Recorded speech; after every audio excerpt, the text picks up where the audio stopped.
Hi friends, எல்லோரும் எப்படி இருக்கீங்க? நான் உங்கள் ரேணுகா.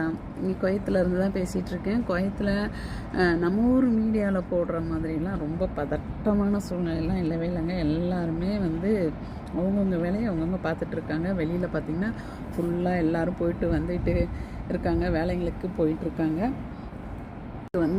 பேக் வீடியோ போட்டிருக்கேன் பாருங்கள், எவ்வளோ வண்டிகள் போகுது. எல்லாம் ஆஃபீஸ்லேருந்து வந்துட்டு போயிட்டுருக்காங்க. ஸோ எல்லோரும் நார்மலாக நடந்துகிட்ருக்காங்க. எல்லா ஷாப்புங்களும் இருக்குது, எதுவுமே இங்கே க்ளோஸ் ஆகலை. ஸோ எல்லாமே நார்மல் கண்டிஷனில் தான் இருக்குது பாருங்கள்.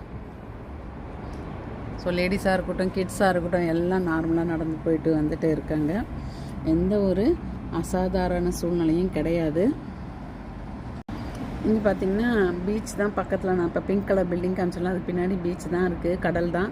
அந்த கடலுக்கு அந்த பக்கம் எல்லை தான் ஈரான், இந்த பக்கம் குவைத் இருக்குது. ஸோ அங்கேருந்து வர மிசைல்ஸாக இருக்கட்டும், ட்ரோன்ஸாக இருக்கட்டும், எல்லாத்தையுமே நம்மளுடைய குவைத்தோட ஏர்ஃபோர்ஸ் டிஃபென்ஸ் இடைமறித்து எல்லாத்தையும் அழிச்சிட்டு தான் இருக்குது. அப்பப்போ அந்த சவுண்டு வரும். சப்போஸ் ஆபத்து வருது, ஏவுகணை வருது அப்படின்னா இங்கே எல்லா ஏரியாலையும் சைரன் வச்சுருக்காங்க, அது ஒலிக்குது. ஸோ அந்த டைமில் யாரும் வெளியில் வராதிங்க அப்படின்னு சொல்லியிருக்காங்க. அனாவசியமாக மக்களை யாரையும் வெளியில் வர வேண்டாம்னு சொல்லியிருக்காங்க. தேவையான மட்டும் போங்கன்னு சொல்லியிருக்காங்க. மற்றபடி இங்கே எல்லாமே நாங்கள் நார்மலான லைஃப்பை தான் வாழ்ந்துட்டுருக்கோம். யாரும் எங்களுக்காக பயப்படாதீங்க, ப்ரே மட்டும் பண்ணுங்கள். எல்லா இடத்துலையும் இந்த சுச்சுவேஷன் மாறணும் அப்படின்னு சொல்லிட்டு மறுபடியும் உங்களுக்கு பேக் வீடியோ காமிக்கிறேன்.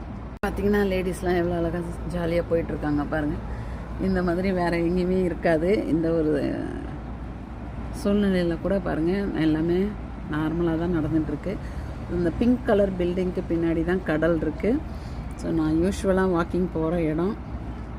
குவைத்து இன்னுமே அமைதியாக தான் இருக்குது, எந்த ஒரு அசாதாரண சூழ்நிலையும் இல்லை. எல்லாம் அவங்கவுங்க வேலை முடிச்சுட்டு போகிறாங்க, இல்லை வேலைக்கு போகிறாங்க. அவங்கவுங்க ஷிஃப்ட் டியூட்டி அவங்கவுங்க பார்த்துட்ருக்காங்க. எஸ்பெஷலி எங்கள் அம்மா, அப்பா, அக்கா, தம்பி, அண்ணன் எல்லாருமே அங்கேருந்து ஊரில் பயந்துகிட்டே இருந்துட்டு கால் பண்ணிகிட்டே இருக்காங்க. ஃப்ரெண்ட்ஸுங்களாக இருக்கட்டும், எல்லாருமே கால் பண்ணிகிட்டே இருக்காங்க. ஸோ நம்ம ஒரு மீடியாவில் காமிக்கிற அளவுக்கு இங்கே எந்த ஒரு எமர்ஜென்சியும் ரொம்பலாம் இல்லவே இல்லைங்க. நார்மலாக தான் இருப்போம் நாங்கள். ஸோ இங்கே எந்த ஒரு எமர்ஜென்சியாக இருந்தாலுமே குவைத் கவர்மெண்ட் கண்டிப்பாக எங்களை நல்லபடியாக பார்த்துக்கொன்ற நம்பிக்கை இருக்குது. என்ன ஏர்போர்ட்லாம் க்ளோஸாக இருக்குது, அதெல்லாம் ஓப்பன் ஆகிடுச்சுன்னா நார்மல் லைஃப்பை வந்த மாதிரி நாங்களுமே ஃபீல் பண்ணுவோம். இந்த சூழ்நிலையை சீக்கிரம் மாறணும்னு எல்லாருமே ப்ரே பண்ணிக்கலாம். நீங்களுமே ப்ரே பண்ணுங்கள். இவ்வளோதாங்க. மீடியாக்கள்லாம் கண்ணா பின்னான்னு கண்டதை சொல்கிறாங்க. ஸோ மற்றவங்க நம்ம நாட்டில் இருக்கிறவங்க யாருமே அதெல்லாம் நம்ப வேண்டாம். உண்மையாக நாங்கள் நல்லாயிருக்கோம். பாய்.